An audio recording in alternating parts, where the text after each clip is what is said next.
So recently, Double Fine, I can't even remember the name of the game. They had that Double Fine Adventure Kickstarter that raised like $14 billion. $14 billion. Roughly. Wow, that's a great Kickstarter. Yeah. Let me call them up. I want to find. No, never mind. Just kidding. But yeah, so they came out recently and it's delayed. And it seems like most people who gave money are like, okay, that's fine, and they're going out about a different way of getting the money for it. They're going to be a beta for it on Steam basically. So if the same, and this is like the thing that happens with every game basically, but if the same thing happens to Shadow of the Eternals, do you think that you have the goodwill in the community that people be like, yeah, we don't mind waiting another year, we trust that this will come out, or do you think just like whether it's true or not, the Kotaku article or anything else will like hurt your ability to be able to be truthful with fans when you need more time or you need more money? Well, certainly I'll say this wholeheartely. The Kotaku article will have nothing to do with me ever being truthful. Truthful, period. And you know, I can say that easily. But I think if I understand the story correctly, and I don't know all the details, so please give me some leeway here, but at the end of the day, I think if we're honest and transparent with our fans, if we do run into hitches, that we will be able to get through it. Okay. But I feel very confident that you know, we'll be able to hit our goals and hit our deadlines. Okay. Yeah, I mean, I hope so. So in the last few years, probably like 5 years, indie games have kind of taken over the world, especially if you ask me. Okay, cool. And what that means is publishers are kind of not that important anymore. They do drive the conversation a lot because they spend the most money, but as far as like the real innovation is going on with the indie scene. Yeah. So, I mean, you've worked, I think this is your first game, Shadow of the Eternals, your first publisher-free game. That's right. You worked with Nintendo, you worked with Konami, you worked with some of the heavyweights, Activision. I think they're the biggest in the world. Yep. Like, what is the best thing about not working with a publisher? I think it. I would say flexibility in being able to be really able to take community input like never before, and really be adaptive and really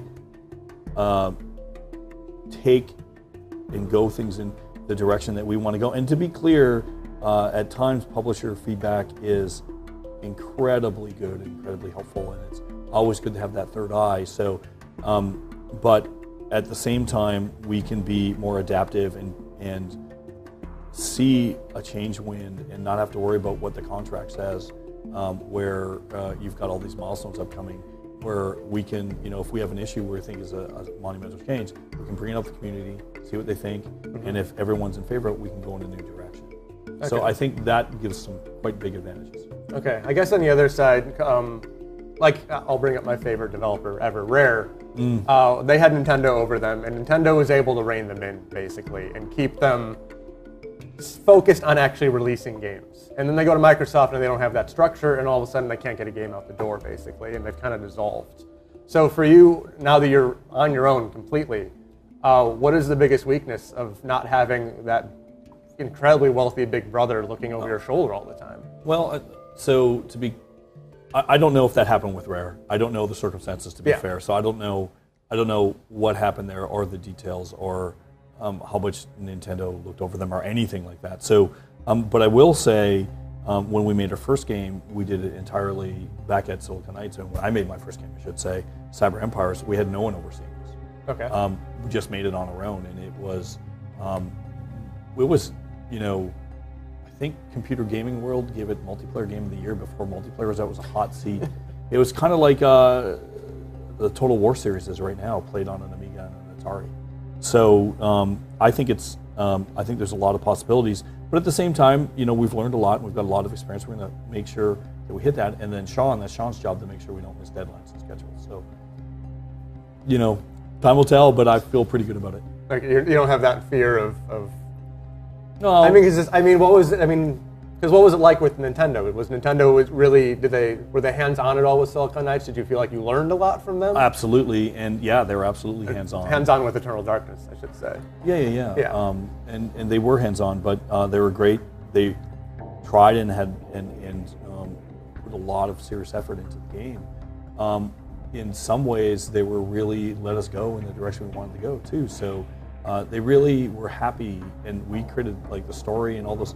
A lot of that stuff was just basically done, at Silicon Knights. So it's sort of, I think people's perception of what happens versus reality is very, very different. And I'm not really, you should never, and you can't really talk about the details of that because you have all these agreements that you won't. But yeah. I will say that they're a great partner, and reining.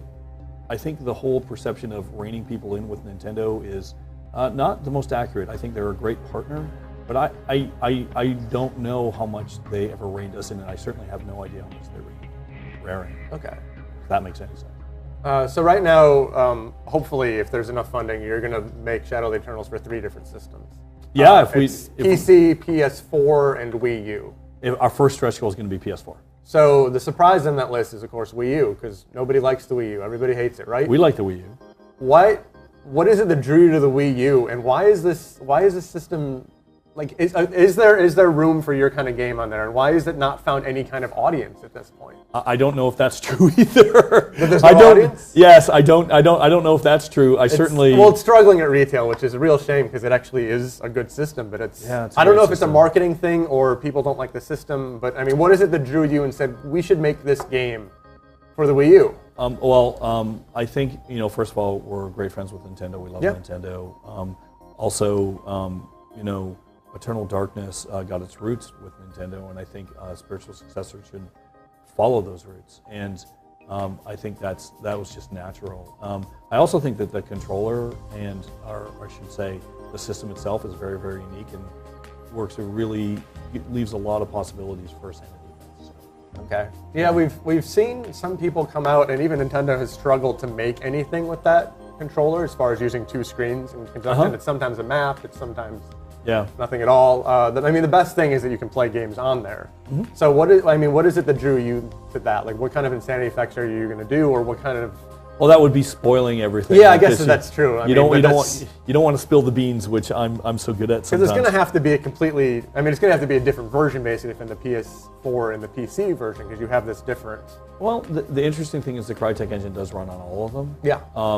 So maybe there'll be some differences between them, but at the end of the day, we want to make them as similar as possible. And we also, as far as certain things go, but then we also want to cater them for the specific things like what makes the PS4 special, what makes the Wii U special, what makes the PC special. Let's take all of those things and work them in and create a context around the game that makes sense around that, especially for sanity events. Okay. I don't know if you've played around at all, but I mean, all the systems kind of have their own Wii U pad at this point because you have the Vita with the PS4 and you have the Smart Glass is with the Xbox One. Yeah. Have you had a chance to try these out, and does it? Smart Glass, no. Okay. Others, yes, and they're cool. Okay. Yeah. You just don't want to talk too much about that yet. I don't know. What do you want me to say about it? Well, it feels like Nintendo almost painted themselves into a corner with the gamepad, which is a shame because now they have to ship the system, but there's a similar kind of technology everywhere. So I'm just curious what you thought is like the biggest strength that the gamepad gives that the Vita probably may not be able to. I'm always very cautious about saying Nintendo's painted themselves in a corner or they've made a lot of huge mistakes because I've never seen a company surprise so many people. Oh yeah. And come out of nowhere to win. And I think certainly this console race with the Wii U is way too early to tell. And the people at Nintendo are extremely smart, really great people. We'll see where it goes. I think it's just too early to tell. And the answer is honestly, I don't know. I don't want to predict the future or even try to in that direction. Okay. Did you try to get a publisher like Sony or Nintendo to back you in this venture, or did you always want to do it the crowdsourcing?